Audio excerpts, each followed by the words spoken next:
Hello everyone, welcome back. तो आज की इस वीडियो में हम देखेंगे working rule for finding y1 at zero with example. ठीक है, सबसे पहले हम वर्किंग रूल को समझते हैं। क्या है वर्किंग रूल? वर्किंग रूल किसी बुक में आपको नहीं मिलेगा, ना ही कोई टीचर आपको लिखाएगा आपके कॉलेज में। ठीक ना। यदि आप थोड़े स्मार्ट हैं, टैलेंटेड हैं, तो वर्किंग रूल आप खुद ही समझ जाएंगे, कोई दिक्कत नहीं है। बट मैं लिखा इसलिए रहा हूँ कि शुरुआत में काफ़ी प्रॉब्लम आती है, जल्दी समझ में नहीं आता है बच्चों को। ठीक है, इसलिए मैं खुद से वर्किंग रूल लिखा रहा हूँ कि लेबनिज थ्योरम का कोई भी प्रॉब्लम बच्चे इजी आसानी से मतलब कर लें, इजी वे में। और जैसा कि मैं पहले प्रॉमिस भी किया था कि मैं हर टाइप के क्वेश्चन करूंगा और काफ़ी अच्छे से मैं लेबनिज थ्योरम को कराऊंगा। ठीक ना। तो इसमें हम सीखेंगे y1 एट जीरो। आखिर y1 एट जीरो के लिए मतलब इतने सारे स्टेप्स हैं, और इतने सारे स्टेप्स को फॉलो क्यों करते हैं, क्या ज़रूरत है, हम अच्छे से डिटेल में समझेंगे, एक एक चीज़ को एकदम बारीकी से समझेंगे। तो वीडियो के लास्ट तक बने रहना, और लास्ट में मैं एग्जाम्पल को करके दिखाऊंगा, एक क्वेश्चन लूँगा जो कि प्रीवियस क्वेश्चन की तरह ही होगा। अभी हम इसके पहले प्रॉब्लम नंबर 9 करेंगे इसमें। ठीक ना, प्रॉब्लम नंबर 9 करेंगे इस वर्किंग रूल को देखने के बाद। इसके पहले हम 8 प्रॉब्लम करा चुके हैं लेबनिज थ्योरम के। ठीक ना। तो इस वीडियो को देखने से पहले उन 8 प्रॉब्लम्स को जाके अच्छे से पहले सॉल्व करो, देखो, देन इसको समझना, तब रिलेट कर पाओगे कि वहाँ और इसमें क्या सिमिलैरिटीज है, और कहाँ तक हमें सेम काम करना है, और कहाँ तक हमें और आगे इसमें कुछ नया करना है। कुछ चीज़ें सेम करेंगे जो कि हम यहाँ पे बताएंगे अभी। ठीक ना। तो वीडियो को अच्छे से दिमाग खोल के एकदम ध्यान से पूरा जितना भी फोकस कर सकते हो, फुल फोकस के साथ इसको समझने की कोशिश करना। ठीक है, तो चलो समझते हैं इस वीडियो को। तो working rule for finding y1 at zero. तो स्टेप्स हैं, टोटल 7 स्टेप्स हैं। स्टेप 1 क्या है? Let given function as equation 1। मतलब जो फंक्शन हमें दिया होगा ना, उसके बाद हमें सो दैट करने को कह रहा था। जो फंक्शन हमें दिया है और उसके बाद सो दैट करने को कहता है, तो उसे हम फंक्शन को इक्वेशन 1 मानेंगे। ठीक है, इक्वेशन 1 को डिफरेंशिएट करेंगे एंड सिंप्लीफाई करने के बाद उसे इक्वेशन सेकेंड मानेंगे। Differentiating equation first. ठीक है, differentiating equation first with respect to x. यहाँ एक्स के रेस्पेक्ट में कर रहे हैं क्योंकि हम मोस्टली एक्स के रेस्पेक्ट में ही क्वेश्चन देखते हैं। ठीक ना। कोई और वेरिएबल होगा तो उस वेरिएबल के रेस्पेक्ट में हम डिफरेंशिएट करेंगे, एंड डिफरेंशिएट करने के बाद इसे सिंप्लीफाई करते हैं, सिंप्लीफाई करके इसे इक्वेशन सेकेंड मानते हैं। इक्वेशन सेकेंड नोट करना अच्छे से, ठीक है, समझने की कोशिश करना। Again differentiating equation second with respect to x and again simplify it and consider it as equation third. Okay, fourth step क्या है? फोर्थ स्टेप में क्या करेंगे? लेबनिज थ्योरम अप्लाई करेंगे। तो फोर्थ स्टेप है apply Leibniz theorem and simplify it and consider it as equation 4। तो यहां तक हम जितने भी 8 क्वेश्चंस किए थे अभी लेबनिज थ्योरम के, इतना स्टेप हम फॉलो कर रहे थे। ठीक ना। अब इसके बाद जो 3 स्टेप है ना, ये नया होने वाला है, तो इसको थोड़ा ध्यान से समझना। ठीक है, तो सेम क्वेश्चन में हम इतना स्टेप पहले कर रहे थे, अब उस चीज़ों को मैं लिखवा दे रहा हूँ यहाँ पे ऐसे, ताकि समझ में पाओ आएंगी चीज़ें और तुम अच्छे से रिलेट कर पाओगे। तो इतना तो हो गया। अब फिफ्थ स्टेप हमारा क्या है? For finding y1 at zero putting x equal to zero in equation 1, 2, 3 and 4। ठीक है, तो इक्वेशन 1 में x equal to zero put करने पे हमें मिल जाएगा y at zero. Equation second में x equal to zero put करने पे मिलेगा y1 at zero, and equation third में x equal to zero put करने के बाद मिलेगा y2 एट जीरो।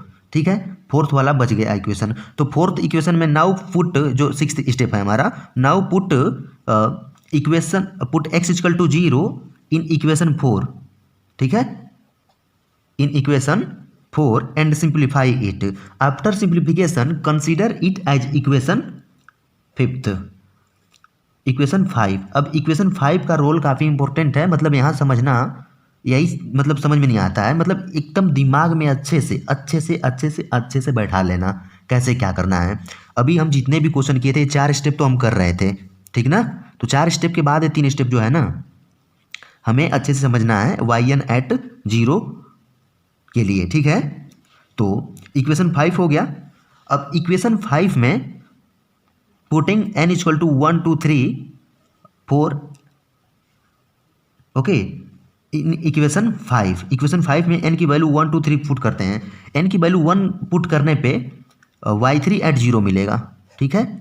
2 पुट करने पे y4 एट 0 मिलेगा एंड 3 पुट करने पे y5 एट 0 मिलेगा, ठीक है। यहाँ हम निकाले थे y at 0, y1 at 0, y2 at 0, y3 at 0, y4 at 0 and y5 at 0। इतना निकालने के बाद हम यहाँ पे इवन n की इवन वैल्यू एंड n की ऑड वैल्यू के लिए एक पैटर्न देखेंगे। जो पैटर्न हमें दिखेगा उस पैटर्न के बेसिस पे हम yn एट 0 लिखेंगे, ठीक है। तो इन चीज़ों को मतलब लिख लो अच्छे से, वीडियो को पॉज करो, इसको अच्छे से कॉपी में पहले नोट करो। अगर इसमें कहीं डाउट आता है तो कमेंट करके पूछना, ठीक है। हम जो चीज़ें करेंगे क्वेश्चन में करते हैं सॉल्व करने के लिए, उसी को मैं लिखवा रहा हूँ कि प्रॉब्लम ना आए बार बार, ठीक है। तो हमें समझ में आ रहा है कि हम क्यों कर रहे हैं। यहाँ पे हम समझा रहे हैं, एरो बना के मैं दिखाया भी हूँ कि क्यों कर रहे हैं, क्यों पुट कर रहे हैं x equal to 0। Question arise होता है यहाँ पे x इक्वल टू 0 आखिर क्यों पुट कर रहे हैं हम। तो मेन फंडा यही है कि हमें चाहिए भाई yn एट 0 चाहिए, तो हमें दो चार टर्म निकालने होंगे ना। yn एट 0 के लिए y1 at 0, y2 at 0, y3 at 0, y4 at 0 कुछ टर्म निकालेंगे और इतने टर्म निकालने के बाद हम देखेंगे एक पैटर्न, उस पैटर्न के बेसिस पे हम yn एट 0 निकालेंगे, ठीक है। तो इसको अच्छे से नोट करो। अब इसके बाद हम एक क्वेश्चन लेते हैं जिसमें इस सारे स्टेप अच्छे से और क्लियर हो जाएंगे कि क्यों करना है और कैसे करना है, ठीक है। तो नोट कर लो पहले। तो मुझे उम्मीद है कि तुम सारे स्टेप्स अच्छे से अपने कॉपी में नोट कर चुके होगे। अब इस क्वेश्चन को करते हैं जो कि हमारा लेबनिज थ्योरम का प्रॉब्लम नेक्स्ट है, प्रॉब्लम नंबर 9, नेक्स्ट प्रॉब्लम। इसके पहले हम 8 क्वेश्चंस कर चुके हैं लेबनिज थ्योरम के, ठीक है। तो ये प्रॉब्लम नंबर 9 है। प्रॉब्लम नंबर 9 क्या है, if y equal to e के power m sin inverse x so that 1 minus x square y n plus 2 minus 2n plus 1 x y n plus 1 minus n square plus m square y n at 0। यहाँ तक तो हम हर question में करे थे, previous वाले जितने भी क्वेश्चन किए थे उसमें यहाँ तक हम प्रूव करते थे ये वाला टर्म, ठीक ना। अब इसमें एक्स्ट्रा क्या है, and find y n at 0। तो इसके लिए हम एक्स्ट्रा इसमें स्टेप लिखवाए हैं, ठीक है। एक चीज़ और मैं बताऊं, यहाँ पे हम देख रहे हैं जितने भी हम क्वेश्चन करते हैं अपने सिलेबस के दायरे में, तो हम जहाँ देखते हैं वाई एन प्लस 2 या n प्लस 1 के लिए करते हैं, तो इसी के लिए मैं स्टेप लिखवाया हूँ, ठीक ना। कहीं हम देखे नहीं है कि 1 minus x square y n plus 3 y n plus 4 book में भी जल्दी नहीं मिलता है। किसी बुक में दिया हो, अगर तुम सब n+3 या n+4 के लिए किए हो तो कमेंट करके बताना कि नहीं ऐसा क्वेश्चन हो। ऐसा क्वेश्चन हम जनरेट कर सकते हैं खुद से, और खुद से क्वेश्चन पूछ सकते हैं, ठीक है। खुद से क्वेश्चन पूछ सकते हैं हम। तो वाई एन प्लस 2 के लिए ही मैक्सिमम हर जगह देखते हैं, तो इसी के लिए मैं स्टेप लिखवाया हूँ और स्टेप को अच्छे से नोट कर लिए होगे। अब यहाँ पे करके देखते हैं, चीज़ें और समझ में आएंगी, ठीक है। तो इसको सॉल्व करते हैं फिर। स्टेप 1 क्या था, स्टेप 1 था गिवन फंक्शन जो है उसे इक्वेशन 1 मान लेते हैं, ठीक है। तो y हमारा है गिवन फंक्शन e के power m sine inverse x, इसको इक्वेशन फर्स्ट मान लेते हैं, ठीक है। सेकेंड स्टेप था कि इक्वेशन 1 को डिफरेंशिएट करते हैं x के रिस्पेक्ट में या जिस वेरिएबल में है उस वेरिएबल के रिस्पेक्ट में। तो y1 होगा हमारा e के power m sine inverse x, ठीक ना, into derivative of m sine inverse x।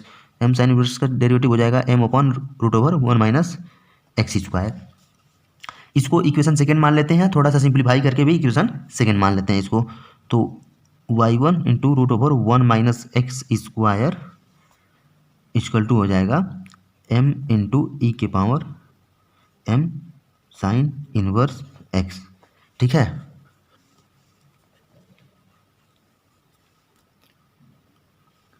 इसको इक्वेशन सेकेंड मान लेते हैं।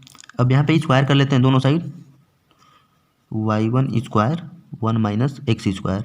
अगेन डिफ्रेंशिएट करने के लिए थोड़ा आसान हो जाएगा, तो हो जाएगा m स्क्वायर इंटू ई के power m sine inverse x का होल स्क्वायर। ये तो हमारा y है, तो ये हो जाएगा y1 का square into 1 minus x square equal to m square y square. अब इक्वेशन सेकेंड को या इसको अगेन डिफ्रेंशिएट करते हैं, हमारा स्टेप थर्ड था, ठीक है। डिफ्रेंशिएट करने के बाद सिंप्लीफाई करने के बाद इक्वेशन थर्ड मानेंगे, differentiating again with respect to x.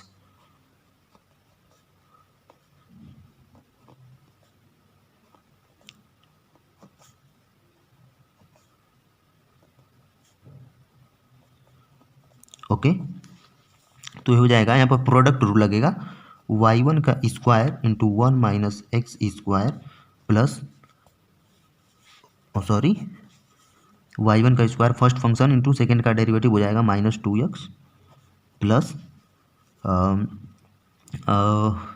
- x² into y1 square का डेरिवेटिव हो जाएगा 2y1 into y2 equal to m square into 2y1। ठीक है, तो 2y1 एंड इधर से भी 2y1 कैंसिल हो गया।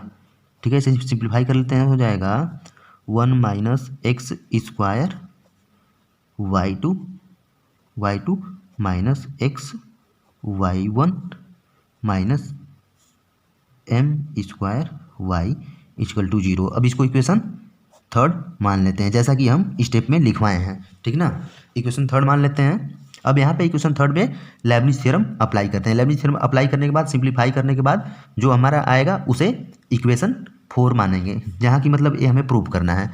इसको प्रूव करना है इतना ना, तो इसको प्रूव करने के बाद जो आएगा ना, मतलब ए, इसे ही हम इक्वेशन 4 मानेंगे। ठीक है, तो अप्लाइंग लेबनिज थ्योरम,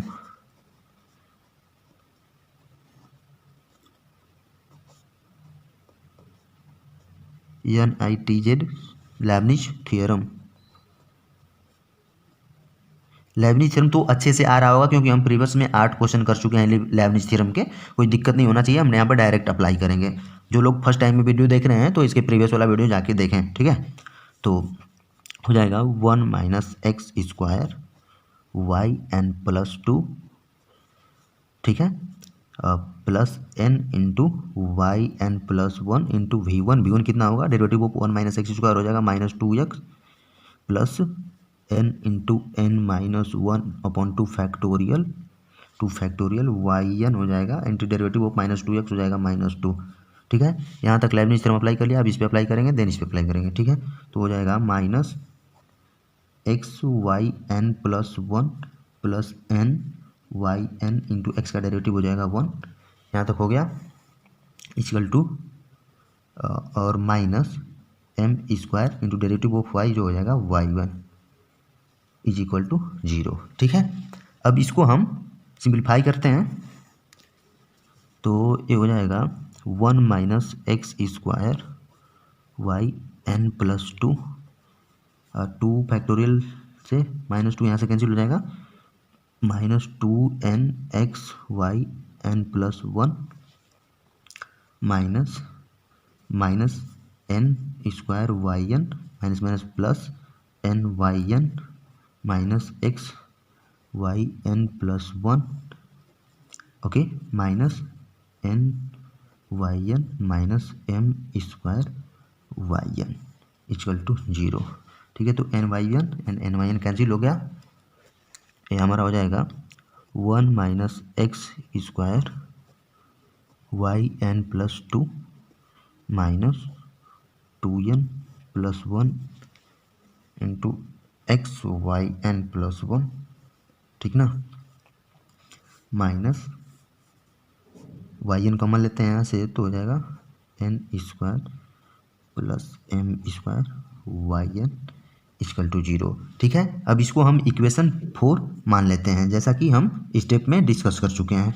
इक्वेशन 4 हो गया। अब इसके बाद क्या करना है, पुटिंग, नेक्स्ट स्टेप जो है पुटिंग, यहाँ तक तो हम सारे क्वेश्चन में कर रहे थे, प्रीवियस के जितने भी क्वेश्चन किए हैं इतना स्टेप हम फॉलो कर रहे थे, 4 स्टेप। अब यहाँ जो yn एट 0 फाइंड करना है ना, तो यहाँ से हमारा स्टार्ट होता है, टू फाइंड yn एट 0। ठीक है,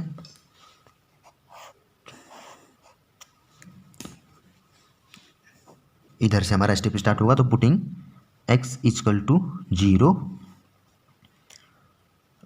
इन इक्वेशन 1 2 3 एंड 4।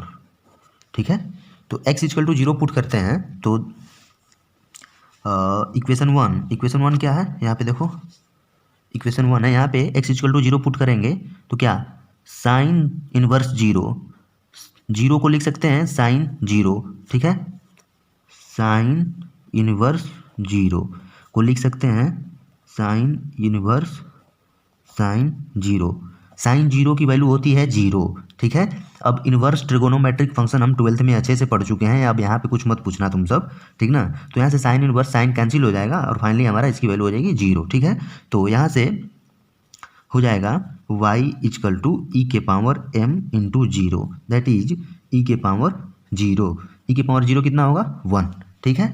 तो y हमारा हो गया 1, ठीक ना। तो यहाँ से हमारा मिल जाएगा y at zero equal to 1, ठीक है। सिमिलरली इक्वेशन सेकेंड में x की वैल्यू जीरो पुट करते हैं यहाँ पे, तो यहाँ से इसकी वैल्यू तो 1 है, जीरो पुट करने पे यहाँ पे x की वैल्यू जीरो पुट करेंगे तो 1 हो जाएगा, ठीक है। तो y1 एट जीरो हो जाएगा हमारा, y1 एट जीरो हो जाएगा m, ठीक है। And y2 at zero equation third में हम पुट करते हैं। अब इक्वेशन थर्ड में जीरो पुट कर रहे हैं तो यहाँ पे ध्यान देना थोड़ा, यहाँ पे y की वैल्यू कितनी है, इक्वेशन वन से y की वैल्यू यहाँ पे पुट करेंगे तो e के power m sine inverse x है, तो e के power m sine inverse x में x की वैल्यू जीरो पुट करने पे ओवरऑल हमारा 1 आ रहा है, ठीक ना। तो y2 एट जीरो हमारा हो जाएगा m स्क्वायर, ठीक ना। इतना कर लो अच्छे से, पहले इतना नोट करो। इतना करने के बाद अब नेक्स्ट स्टेप जो है हमारा, इक्वेशन 4 में x की वैल्यू जीरो पुट करते हैं, वहाँ से जो हमारा रिजल्ट मिलेगा उसे इक्वेशन 5 मानते हैं, ठीक ना। तो इतना नोट कर लो पहले, ठीक है। y2 एट जीरो तक हो गया। तो अब इक्वेशन 4 में x की वैल्यू जीरो पुट करते हैं, इक्वेशन 4 हमारा इतना है तो ये हो जाएगा, x की वैल्यू जीरो पुट करेंगे तो yn प्लस 2 एट जीरो, ठीक ना। यहाँ पे x की वैल्यू जीरो पुट करेंगे तो ये वाला तो जीरो हो जाएगा, ठीक है, जीरो हो जाएगा। एंड यहाँ से हो जाएगा is equal to n square plus m square yn at zero. अब इसे हम इक्वेशन 5 मान लेते हैं, ठीक है। यहाँ तक समझ में आ गया। इक्वेशन 4 में x की वैल्यू जीरो पुट करने के बाद इतना आ रहा है, नोट करो इसे, ठीक है। इक्वेशन 5 हो गया। अब इक्वेशन 5 में n की वैल्यू 1 2 3 4 पुट करते हैं, पुटिंग n इजक्वल टू 1 2 3 4। इसे 3 तक काम चल जाएगा, 4 भी पुट करके हम चेक कर सकते हैं आगे तक, लेकिन 3 तक पुट करने के बाद ही हमारा जो पैटर्न है इजीली दिखेगा, ठीक ना। इन इक्वेशन 5, ठीक है। तो n इजक्वल टू 1 पुट करते हैं तो हो जाएगा 1 प्लस 2 y3 एट जीरो हो जाएगा हमारा 1 square plus m square into y1 at zero. y1 at zero हम निकाल चुके हैं, कितना था यहाँ से देखो, y1 एट जीरो m था, ठीक ना। तो ये हो जाएगा m into 1 square plus m square, ठीक है। अब n की वैल्यू 2 पुट करते हैं तो y4 एट जीरो मिलेगा हमारा 2 का स्क्वायर प्लस m का square into y2 at zero. y2 at zero कितना है हमारा, y2 एट जीरो है m स्क्वायर, तो हो जाएगा m स्क्वायर इंटू 2 का स्क्वायर प्लस m स्क्वायर, ठीक है। n की वैल्यू 3 पुट करते हैं तो y5 एट जीरो हमारा हो जाएगा 3 का स्क्वायर प्लस m का square into y3 at zero. y3 at zero कितना है, y3 एट जीरो जस्ट अभी हमने निकाला यहाँ पे इतना, तो इसको कर लेते हैं m into 1 square plus m square, n into 1 square plus m square into 3 square plus m square, ठीक है। एंड सो ऑन हम और भी आगे निकाल सकते हैं। इसके बाद देखो हमारा पैटर्न अब दिख रहा है, n की वैल्यू इवन है और n की वैल्यू ओड है, तो इसके लिए हमारा पैटर्न दिख रहा है। अब इस पैटर्न के बेसिस पे yn एट जीरो हम लिख रहे हैं, ठीक है। yn एट जीरो लिख सकते हैं, जब इवन है तो क्या है हमारा इवन, जैसे देखो 2 के लिए m स्क्वायर है, तो 4 के लिए हम देखते हैं, 4 के लिए हमारा इतना है ना इवन के लिए, तो 2 square plus m square 4 square plus m square multiply होके जाएगा कहाँ तक, 4 है, यहाँ पे ध्यान से देखना 4 है तो 2, 4 माइनस 2, ठीक ना, दैट इज n माइनस 2, तो n माइनस 2 तक जाएगा ये, n माइनस 2 का स्क्वायर प्लस m स्क्वायर, ठीक ना, if n equal to n is even, okay. If n is odd, odd के लिए क्या होगा, ओड के लिए है हमारा m इंटू, ध्यान से पैटर्न को देखना, पैटर्न को ऑब्जर्व करो, ठीक है। ओड के लिए कितना है, m into 1 square plus m square into 3 square plus m square into 5 square plus m square, ऐसे ही कहाँ तक जाएगा ये, n माइनस 2 का whole square plus m square तक जाएगा, ठीक ना, इफ n इज ऑड, ठीक है। तो फाइनली हमारा एक क्वेश्चन प्रूफ हुआ, yn एट 0, ठीक है, इक्वल टू, ये हमारा आंसर हो गया, ठीक है। तो इसको अच्छे से नोट कर लो, अगर कहीं प्रॉब्लम है, किसी को नहीं समझ में आता है तो कमेंट करके ज़रूर पूछना। वैसे हमें उम्मीद है कि ये वीडियो आपको काफ़ी पसंद आएगा, ठीक ना, इसमें मैं अच्छे से समझाने की कोशिश किया हूँ। तो आज के लिए इतना ही, नेक्स्ट वीडियो में हम yn एट 0 का नेक्स्ट प्रॉब्लम करेंगे, दैट इज लेबनिज थ्योरम का नेक्स्ट प्रॉब्लम। अभी तक हम टोटल कितने प्रॉब्लम कर लिए, प्रॉब्लम 9 कर लिए, ठीक ना। तो thank you so much watching this video, जय हिंद।